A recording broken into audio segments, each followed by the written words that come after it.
Welcome to AAC Parent Training, Alternative and Augmentative Communication in 5 minutes or less.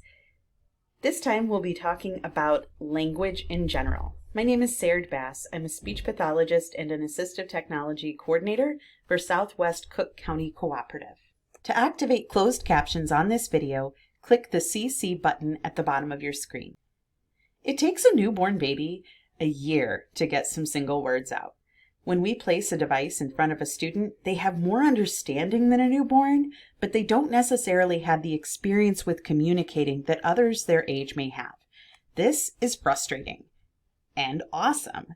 So have patience and celebrate the small stuff as your child learns to use their AAC device. So let's talk a little bit about the app that you have been given. I keep this training general because honestly, the principles are the same regardless of which app you are using. The way that kids learn to talk, first they have to get a lot of language input. They have to hear a lot of language being spoken or used. Many studies have been done on how much language children get.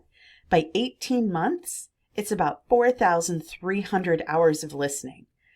The device is going to be a little different.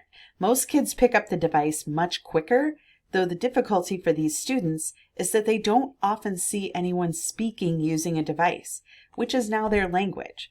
So the principle of learning to talk with a device is that they have to see others in their environment speaking in the same way. So how do we get them interested in this new language? First, find things that your child is interested in. Play is one of the best ways to teach and learn new skills. Get some of their favorite toys out. Keep them in a box out of sight and bring out one toy or motivating item at a time. You can touch the device. What would you want to say about the item? For a basic example, if it's a ball, you can say it's round, red, but you can also kick it. You can pick it up, move it, bounce it, roll it, throw it, and even oops, bump, oh no! Take turns, pass it back and forth, hide it under a pillow. The more you can get your child smiling, the better. By keeping other toys out of sight, your child also has a reason to request versus having everything available to them in that moment. Modeling is very important to learning AAC. There is a whole other video explaining modeling strategies. All I want at the moment is for you to touch the device and explore it. Try it when your child is in bed. Explore it with them. Even if you don't understand it 100%, be curious. When you find something, show your child. More on this to come. All to know now is give your child input in their new language. Touch the device. Try to find what you would want to say. And in terms of that interaction, think how important that social part of communication is. These are two of my friends' kids. We've got little bitty baby and we have big brother. Little bitty baby is picking up language faster than big brother did because he has a model who is close to his own age. When you're using AAC, you might be a better verbal communicator than your child, but when you're starting with a device, you're essentially at the same stage of learning a new language.